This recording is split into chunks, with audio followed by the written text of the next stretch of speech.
71 সালে এরা এই দেশের মানুষ যখন জানতো বাংলাদেশ অবধারিত, তখন বাংলাদেশের পক্ষ নেয় নাই। কারা নিয়েছিল? পাকিস্তানের পক্ষ। এরা যখন মুখোশ পরে এই দেশের ভালো কথা বলতে তারা তাদের উৎকর্ষতা তুলে ধরার চেষ্টা করে, তখন আমাদেরকে হুঁশিয়ার হতে হবে। হুঁশিয়ার হতে হবে এই কারণে, এরা ইতিমধ্যে মানুষের কাছে বট বাহিনী হিসাবে চিহ্নিত। যদি কোনো কারণে তাদের সমালোচনা করেন, এই যে আমি তাদের বিরুদ্ধে যে সমালোচনা করছি, কালকে যখন মিডিয়াতে আসবে তাদের ফেসবুক আর সোশ্যাল মিডিয়াতে গোষ্ঠী উদ্ধার করে ফেলবে। ওই যে একটা গুপ্ত শব্দ বসে, এবং এটা বললে পরে তারা আবার সহ্য করতে পারে না।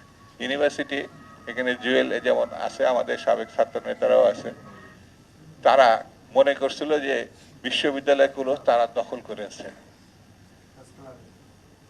গত সরকার সকল শিক্ষা প্রতিষ্ঠানকে তাদের হাতে তুলে দিয়েছিল, সব ভাইস চ্যান্সেলর তাদের ছিল।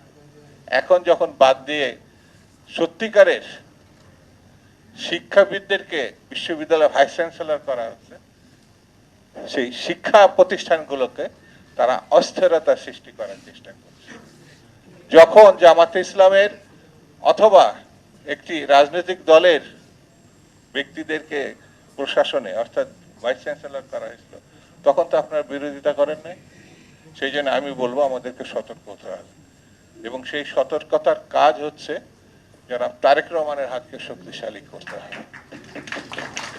বিএনপি পরীক্ষিত একটি রাজনৈতিক দল, 18 বছর ধরে স্বৈরতন্ত্রের বিরুদ্ধে এখানে এমন কোন নেতৃবৃন্দ যে নেই যাদের বিরুদ্ধে মামলা হয় নাই। আমার এই যে পিছনে বা আমার সঙ্গে যারা আছেন, বিএনপির এমন কোন কর্মী ছিল না যার বিরুদ্ধে মামলা ছিল না, গুম হয় নাই, জেলে যায় নাই, নির্যাতনের মুখোমুখি হয় নাই। এটা পরীক্ষিত রাজনৈতিক দল, এটা শহীদ জিয়া বেগম জিয়ার দল।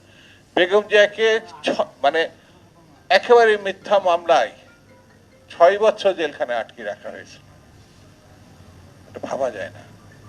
তিনি যদি তাকে চিকিৎসা করতে দেওয়া হয় না, সেই সময় যে চিকিৎসা করতে দিত, আমার ধারণা দেশনেত্রী আমাদের মধ্যে আরো কিছুদিন থাকবে।